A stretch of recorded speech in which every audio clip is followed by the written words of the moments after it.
बहुत ही अच्छा यहाँ प्रश्न उठाया और हमें अभी तक का ये ख्याल था कि माननीय प्रधानमंत्री जी लोकसभा में होंगे, लेकिन अभी बताया कि लोकसभा एडजर्न हो गया है क्योंकि किसी माननीय सदस्य की मृत्यु की वजह से आज लोकसभा नहीं चल रहा। कल माननीय वित्त मंत्री ऑल पार्टी मीटिंग में थे और मैंने उसमें भी बताया था कि माननीय प्रधानमंत्री जी को विपक्ष के जो भावना है वो सुननी चाहिए, क्योंकि आमतौर पर माननीय प्रधानमंत्री जी ऑल पार्टी मीटिंग में भी आखिर के आधे या 15 मिनट के लिए आते हैं, तो तब तक मेन पॉलिटिकल पार्टीज जो बड़ी बड़ी पॉलिटिकल पार्टीज हैं वो बोल चुकी होती हैं। तब तक इंडिविजुअल या एक पार्टी वाला या नॉमिनेटेड मेंबर बोलता है, लेकिन बड़ी पॉलिटिकल पार्टीज माननीय प्रधानमंत्री की अब्सेंस में बोलते हैं। तो जिसकी वजह से माननीय प्रधानमंत्री जी को विपक्ष के लीडरों की या बड़ी पार्टियों की भावनाएं, चाहे वो ऑल पार्टी मीटिंग में हो या सदन के अंदर हो,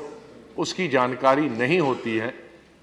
और शायद मैंने कहा था कि अगर माननीय प्रधानमंत्री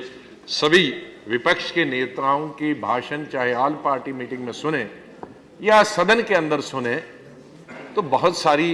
गलतफहमियां दूर हो सकती हैं, बहुत चीज़ों के बारे में उन्हें जानकारी भी रह सकती है। तो चूंकि आज लोकसभा में माननीय प्रधानमंत्री जी ने हैं, तो मायावती जी ने जो मांग की थी और मेरे ख्याल में सभी यादव जी की भी, शरद जी की भी और दूसरी पार्टीज की भी, सबकी वही मांग है कि माननीय अब हमारे डिप्टी लीडर तो बोल चुके, लेकिन अभी भी माननीय बड़ी बड़ी पार्टियों के जो लीडर्स हैं, सामान्य लीडर्स हैं और बड़े सीनियर लीडर्स हैं, केंद्रीय मंत्री रहे हैं, चीफ मिनिस्टर रहे हैं, शरद जी इधर ये भी केंद्रीय मंत्री रहे हैं, चीफ मिनिस्टर हैं, मायावती जी, शरद यादव जी, हमारे प्रोफेसर यादव साहब, ये बहुत सभी पार्टीज के लीडर्स हैं। कम से कम इनकी भावनाएं तो सुने, वरना प्राइम मिनिस्टर क्या बोलते हैं,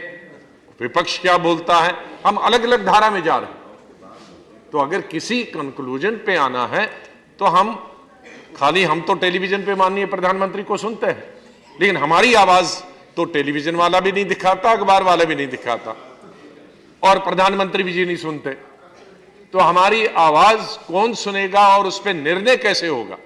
इसलिए मेरी मांग है कि माननीय प्रधानमंत्री जी कम से कम बड़ी पार्टीज, ये बहुत अच्छा होगा कि अगर वो पूरे 2 दिन बैठें और सभी महानुभाव एमपीज की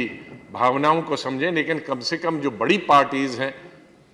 6-7, तो आज के दिन तो सदन में बैठें और उनकी भावनाएं सुने, ये मेरी मांग है माननीय प्रधानमंत्री।